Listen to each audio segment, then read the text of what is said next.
Hello दोस्तों, आपका स्वागत है इस वीडियो में। तो आज हम लोग पढ़ने वाले हैं मानव नेत्र और रंग बिरंगे संसार के 4 नंबर लेक्चर। अगर आप इसके पिछले वीडियो नहीं देखे हैं तो डिस्क्रिप्शन में लिंक दिया हुआ है, आप जाकर देख लीजिएगा तो आपको ये वीडियो अच्छी तरह से समझ में आएगा। तो देखिए, हम आपको बता देते हैं कि पिछले वीडियो में हम लोगों ने क्या क्या पढ़ लिया है, तब हम लोग जानेंगे कि इस वीडियो में हम लोगों को क्या पढ़ना है। तो देखिए, हम लोग पिछले वीडियो में मानव नेत्र की बनावट जान लिए हैं और हम लोग उसी में पढ़ लिए हैं कि मानव नेत्र से देखने की क्रिया, असमंजन क्षमता तथा और हम लोग पढ़े हैं कि मानव नेत्र में जो दृष्टि दोष होते हैं, निकट दृष्टि दोष, दूर दृष्टि दोष, ज़्यादा दूरदर्शिता, ये सभी हम लोग टॉपिक कंप्लीट कर चुके हैं पिछले वीडियो में। तो डिस्क्रिप्शन में उसका लिंक है, जाकर आप देख लीजिएगा, तब आकर ये वीडियो देखिएगा तो आपको समझ में अच्छी तरह से आएगा। तो चलिए अब हम आपको बताते हैं कि इस वीडियो में हम लोगों को क्या पढ़ना है। तो देखिए, इस वीडियो में हम लोगों को सबसे पहले पढ़ना है वायुमंडलीय अपवर्तन, उसके बाद पढ़ना है तारों का टिमटिमाना, उसके बाद हम लोग पढ़ेंगे कि प्रकाश का वर्ण विक्षेपण। यहाँ पर हम आपको दिखा दे रहे हैं टॉपिक, यहाँ आप लोग देख लीजिए कि उसके बाद पढ़ेंगे प्रकाश का वर्ण विक्षेपण, उसके बाद हम लोग पढ़ेंगे स्पेक्ट्रम के बारे में। तो चलिए सबसे पहले हम लोग पढ़ लेते हैं वायुमंडलीय अपवर्तन। तो देखिए, वायुमंडलीय अपवर्तन क्या होता है। तो देखिए, इसका परिभाषा हम लिखे हुए हैं, परिभाषा पढ़ देते हैं तब आपको हम समझा देंगे कि इसका कहने का मतलब क्या है। चूँकि पृथ्वी का वायुमंडल शांत कभी नहीं होता है, गर्म तथा ठंडी हवा की धारा हमेशा बहती रहती है, जिससे प्रकाश का विचलन होता है। इसी विचलन को वायुमंडलीय अपवर्तन कहते हैं। देखिए, हमारा जो वायुमंडल है हम आपको बता देते हैं। देखिए, सूर्य यहाँ होता है, सूर्य भगवान यहाँ पर होते हैं, सूर्य भगवान। मान लीजिए यह रफ डायग्राम है, हम आपको दिखा देते हैं रफ डायग्राम बनाकर। देखिए, सूर्य भगवान है। अब देखिए, इसके नीचे हम लोगों का ये पृथ्वी हो गया। मान लीजिए कि यहाँ पर इसके पहले और भी ग्रह होते हैं, मान लीजिए ये हमारा पृथ्वी है। तो इसी पृथ्वी में वायुमंडल होता है, वायुमंडल। तो देखिए, उसी वायुमंडल हमेशा एक समान नहीं रहता है, कभी गर्म कभी ठंडा रहता है। जैसे कि आप लोग गर्मी के मौसम में देखे होंगे कि लू बहता है, लू जो बहता है वो बहुत ही गर्म होता है। क्या होता है? गर्म होता है। और ठंडा के मौसम में क्या होता है, हमारे यहाँ ठंडा हवा बहती है। या ठंडा के मौसम में सूर्य भगवान नहीं दिखाई देते हैं, कभी कभी नहीं भी दिखाई देते हैं, क्योंकि ओस गिरता है, बहुत ओस गिरने के कारण। तो हमारा वायुमंडल हमेशा परिवर्तित होते रहता है, जिसके कारण जो उसमें परिवर्तन होता है उसी को हम लोग वर्ण विक्षेपण कहते हैं। तो देखिएगा, आप लोग कभी कभी खाना घर पर बनता होगा, चूल्हा पर आपके, तो देखिएगा उससे भाप जो निकलता है वह गर्म हवा होती है। क्या होती है? गर्म हवा। तो उसके उस साइड, मतलब कि उस साइड के जितने भी चीज़ को देखिएगा तो वो हल्का हिलता हुआ प्रतीत होगा। क्या होगा? हल्का हिलता हुआ या झिलमिलाता हुआ प्रतीत आपको होगा। तो उसी को हम लोग क्या बोलते हैं? वायुमंडलीय अपवर्तन बोलते हैं। क्या बोलते हैं? वायुमंडलीय अपवर्तन। यह क्यों होता है? क्योंकि हमारा वायुमंडल हमेशा शांत नहीं होता है। तो आप लोग सोच रहे होंगे कि लू के दिन में कोई वस्तु हम लोगों को हिलता हुआ क्यों नहीं प्रतीत होता है। क्योंकि देखिए, गर्मी के मौसम में सभी जगह का तापमान एक समान होता है, इसलिए जब आप वहाँ पर खड़ा रहेंगे वहाँ का भी तापमान वैसा ही रहेगा, जिसके कारण हम लोगों को नहीं दिखाई देता है। लेकिन दोपहर के समय आप लोग देखिएगा, जब लू बहता है तब आप लोग लू को देखिएगा तो वो लगता है हल्का हिलता हुआ प्रतीत आपको दिखाई देगा। उसी को हम लोग वायुमंडलीय अपवर्तन बोलते हैं। तो आपको वायुमंडलीय अपवर्तन समझ में आया होगा।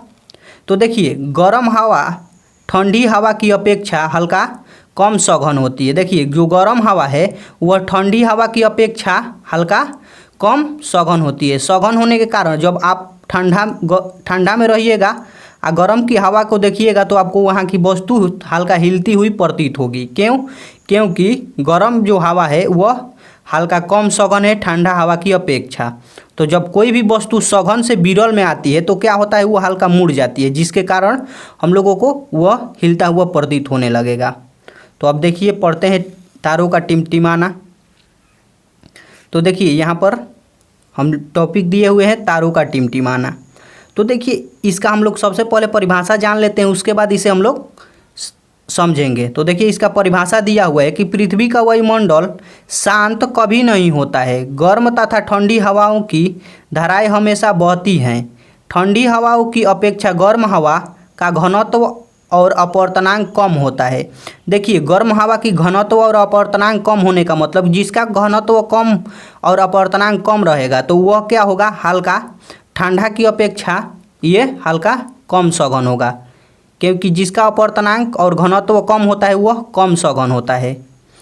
इसलिए तारों से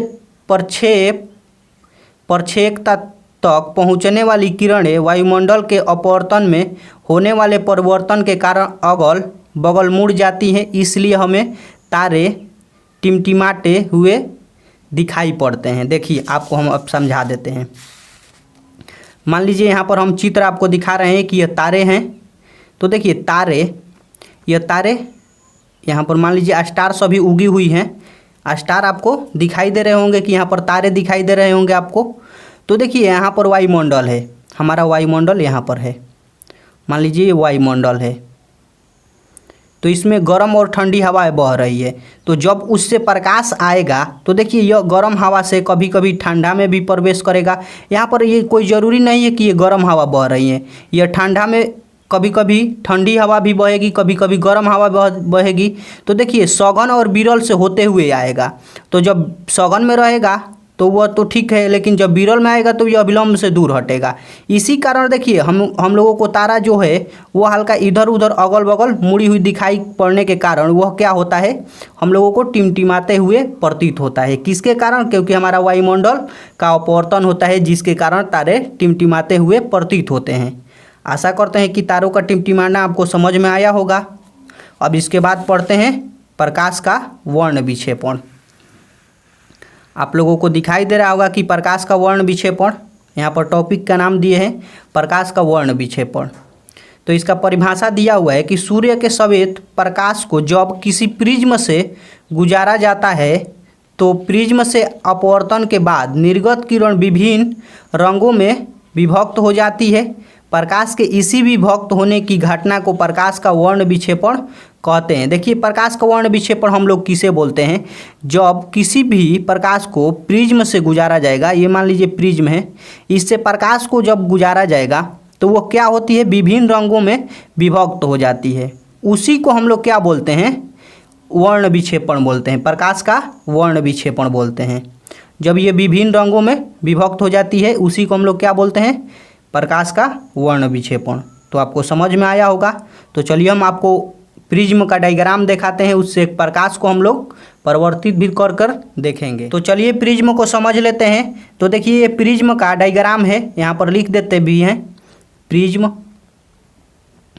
कि आप लोग इसका शॉर्ट स्क्रीन लीजिएगा तो आपको समझ में आएगा। तो देखिए यह प्रिज्म है, इससे एक प्रकाश हम क्या किए हैं, परिवर्तित किए हैं। तो यह क्या हुआ है कि यह बहुत से रंगों में विभक्त हो गया है। लेकिन कैसा प्रकाश को? श्वेत प्रकाश को हम लोग जब इससे सूर्य के श्वेत प्रकाश को जब हम लोग इससे गुजारेंगे तो क्या होगा, यह बहुत ही रंगों में विभक्त हो जाएगा। तो जिसमें इसमें रंग आते हैं जो बहुत रंग में विभक्त होंगे, यह 7 कलर के रंग होते हैं, लाल, नारंगी, पीला, हरा, नीला, जामुनी, बैगनी। तो हम इसका एक ट्रिक भी बनाए हुए हैं, जिस ट्रिक से आप इसको याद कर सकते हैं आसानी से कि इसमें कौन कौन से रंग होते हैं। तो चलिए अब समझ लेते हैं आगे इसके टॉपिक को। तो देखिए इसका आगे का टॉपिक है स्पेक्ट्रम। क्या है? स्पेक्ट्रम। सूर्य के प्रकाश को जब प्रिज्म से होकर गुजारा जाता है तो प्रिज्म से अपवर्तन के बाद दूसरी तरफ एक रंगीन पट्टी प्राप्त होती है, जिसे हम लोग स्पेक्ट्रम या वर्ण पट्टी कहते हैं। तो देखिए जब हम लोग प्रिज्म से कोई प्रकाश को गुजार देंगे तो इधर एक रंगीन पट्टी प्राप्त होती है, रंगीन पट्टी, जिसे ही हम लोग क्या बोलेंगे? स्पेक्ट्रम बोलेंगे। आपको यहाँ पर रंगीन पट्टी दिखाई दे रहा होगा। हम यहाँ पर एक चित्र लगा दिए हैं जिससे आपको सहूलियत होगा कि कैसा रंगीन पट्टी प्राप्त होता है। यहाँ पर आप लोग देख लीजिएगा, ऐसा ही रंगीन पट्टी प्राप्त होता है जब प्रकाश को हम लोग प्रकाश को जब हम लोग प्रिज्म से गुजारते हैं तो उसी रंगीन पट्टी को क्या बोला जाता है? स्पेक्ट्रम बोला जाता है। इस पट्टी में 7 कलर होते हैं, जैसे कि हम यहाँ पर टॉपिक बाय टॉपिक बताए हैं कि कौन कौन से कलर क्या होते हैं। तो देखिए पहला नंबर है कि एक सिरे बैगनी रंग का तथा दूसरा सिरा लाल रंग का होता है। एक को क्या होता है, एक बैगनी रंग का सिरा और दूसरा लाल रंग का सिरा होता है। तो आपको ये बात समझ में आया होगा। अब देखिए दूसरा नंबर बोल रहा है कि एक वर्णपट्टी 7 रंगों से बनी होती है जिसमें बैगनी, जामुनी, नीला, हरा, पीला, नारंगी तथा लाल रंग होता है। इसमें ये जो पट्टी बनी हुई होती है कितने कलर की होती है, 7 कलर की होती है, जिसमें बैगनी, जामुनी, नीला, हरा, पीला, नारंगी तथा लाल रंग होता है। इसमें 7 रंग होते हैं। जैसे कि देखिए अब यहाँ पर हम आपको बता देते हैं कि जो लाल रंग है, उस लाल वर्ण के तरंग दैर्ध्य सबसे अधिक होता है। जो लाल रंग है उसका तरंग दैर्ध्य सबसे अधिक होता है। तो आप लोग सोच रहे होंगे कि इसका बताने का क्या मतलब हुआ। तो देखिए आप लोग कभी कभी टावर, टीवी टावर या कोई भी टावर है जिस पर लाल बत्ती आप लोग देखे होंगे, या बड़ी बड़ी ऊंची मंजिलों, बड़ी बड़ी ऊंची बिल्डिंगों पर आप लोग लाल बत्ती देखे होंगे। तो देखिए लाल बत्ती वो क्यों लगाया जाता है, क्योंकि जब आकाश में हवाई जहाज या कोई प्लेन जाता है तो वो उससे टकराए नहीं, इसी के कारण वहाँ पर लगाया जाता है। तो लाल रंग ही इसलिए लगाया जाता है क्योंकि इसका विचलन सबसे कम होता है। विचलन सबसे कम होने के कारण वो बहुत ही दूर से हम लोगों को दिखाई दे देता है। आप लोग टावर पर देखेंगे तो वो बहुत दूर से ही उसका लाल बत्ती दिखाई देता है। इसका कारण यही होता है कि लाल वर्ण का तरंग दैर्ध्य सबसे अधिक होता है। यह अक्सर ऑब्जेक्टिव में क्वेश्चन पूछता है 10th क्लास में, आप लोग समझ लीजिएगा। अब देखिए दूसरा नंबर है जो है बैगनी वर्ण के तरंग दैर्ध्य सबसे कम होता है। बैगनी का सबसे कम तरंग दैर्ध्य होता है, इसका विचलन सबसे अधिक होता है। इसका विचलन क्या होता है, सबसे अधिक होने के कारण इसका तरंग दैर्ध्य भी सबसे कम होता है। तो आप लोग ये बात याद रख लीजिएगा कि जिसका तरंग दैर्ध्य सबसे अधिक होगा उसका विचलन सबसे कम होगा, और जिसका सबसे तरंग दैर्ध्य कम होगा उसका विचलन क्या होगा, सबसे अधिक होगा। उसका विचलन क्या होगा, सबसे अधिक होगा। तो आपको समझ में आया होगा। आपको स्पेक्ट्रम और वर्ण विक्षेपण भी समझ में आया होगा। अब आपको हम एक ट्रिक दिखा देते हैं जिससे आप लोग वे 7 रंग है जो स्पेक्ट्रम में प्राप्त होते हैं पट्टी में, उसे कैसे याद कर सकते हैं। तो देखिए यही उसका ट्रिक है जी, जो आपके सामने है कि बैजानी आह पिनाला, मतलब कि देखिए बैजानी पिनाला, क्या याद करना है आपको, बैजानी पिनाला। बै से हो जाएगा बैगनी, जा से जामुनी, नी से नीला, ह से हारा, पी से पीला, ना से नारंगी और ला से लाल।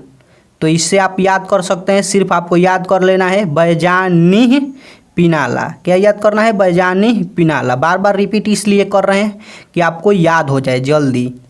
अगर आपको यही याद रहेगा तो आपको आसानी से आप ऑब्जेक्टिव क्वेश्चन बना सकते हैं। तो देखिए इसमें आपको बोलेगा कि सबसे तरंग दैर्ध्य ज़्यादा किसका होता है। तो देखिए इसका तरंग दैर्ध्य क्या होता है, सबसे ज़्यादा होता है। इसका तरंग दैर्ध्य सबसे कम होता है। आपसे एक ऑब्जेक्टिव क्वेश्चन हम दे देते हैं, आप लोग बताइएगा।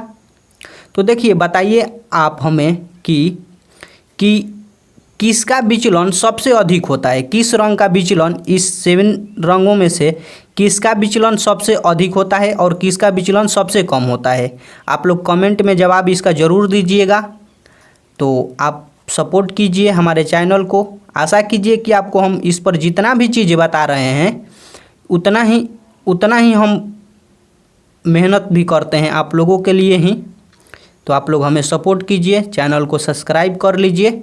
इसी तरह के वीडियो देखने के लिए आपको दिल से थैंक यू, वीडियो अंत तक देखने के लिए।